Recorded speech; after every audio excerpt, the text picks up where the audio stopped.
안녕하세요. 이원윤 변호사입니다. 소장을 어떻게 작성해야 하는지 문의가 있어서 오늘은 소장 작성의 기초에 대해서 알려드리도록 하겠습니다.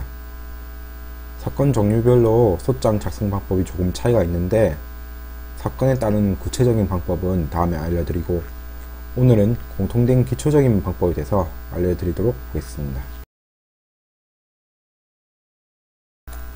우선 제목으로 소장이라고 적습니다.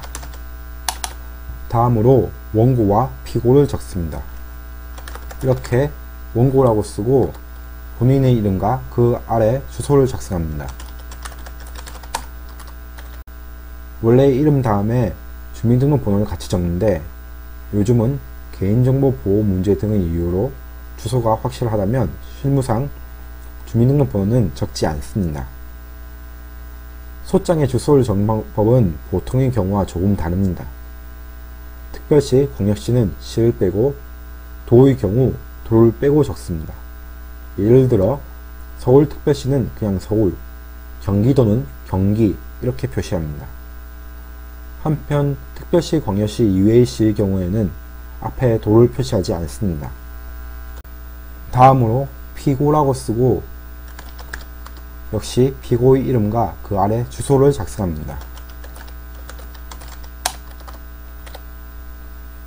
원고의 경우와 마찬가지로 주소가 확실하다면 피고도 주민등록번호를 적지 않습니다. 그런데 주소가 확실하지 않거나 피고가 고의로 소장을 받지 않을 우려가 있는 경우를 대비하여 주민등록번호를 적어두는 것이 좋을 수 있습니다. 다음으로 사건명을 적어야 합니다. 원고가 구하는 사건의 제목입니다. 사건명은 뭐뭐 청구의소 이런 식으로 적습니다. 이번 시간에는 대여금 청구의소라고 하겠습니다. 다음으로 적을 것은 청구 취지입니다. 청구 취지는 소송을 통해서 얻으려는 결과를 적는 것으로 가장 중요한 부분입니다.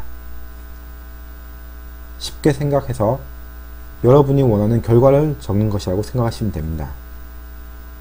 그런데 청구 취지는 소송의 결과다 보니 정확하게 기재해야 합니다. 애매한 청구 취지는 승소하더라도 집행이 되지 않아 상황을 더 어렵게 만들 수 있습니다. 따라서 청구 취지는 법적 형식에 맞추어 정확히 작성해야 하는 부분이기에 특별하게 신경을 쓰셔야 합니다. 한편 2019년 6월부터 재판상 이자는 12%로 변경되었습니다.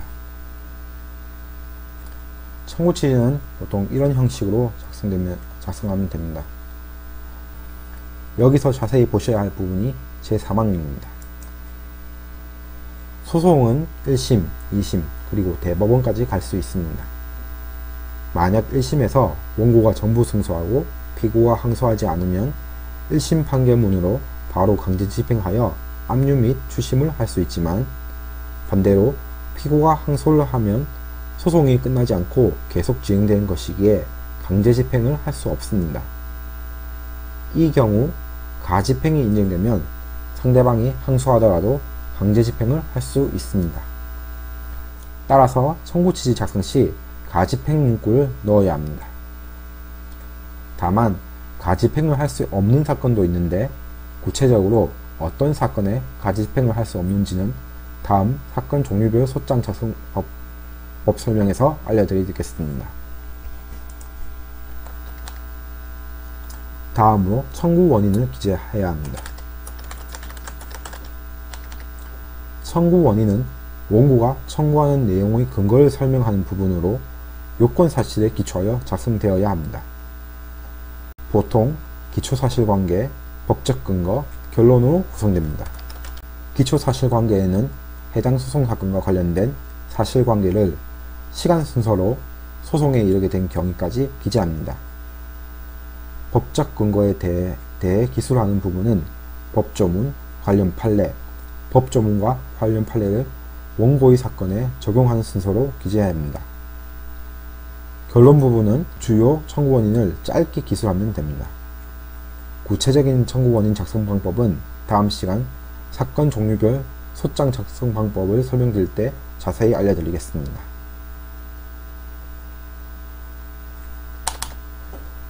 다음으로 입증 방법을 기재하시면 됩니다.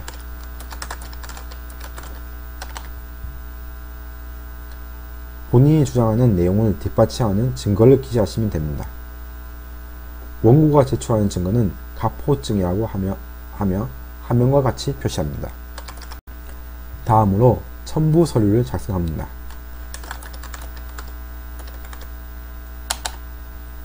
여기에는 보통 소장 부분 한 통, 각증 방법 한 통이라고 기재합니다. 다음으로 소장을 작성하여 접수하는 날짜, 그리고 원고 본인 이름과 도장을 찍으면 됩니다. 마지막으로 관할 법원을 기재하면 됩니다. 관할 법원은 피고 주소지 법원을 기본 원칙으로 하고 있으며 사건 내용에 따라서 구체적인 관할 법원은 변경될 수 있습니다. 이 사건의 경우 피고 주소가 부산이기 때문에 부산지방법원으로 하겠습니다.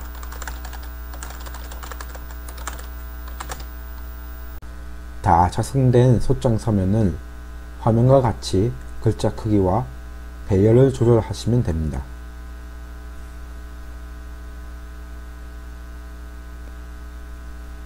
오늘은 기초적인 소장 작성 방법을 알려드렸습니다. 내용이 도움되셨다면 구독과 좋아요를 부탁드립니다.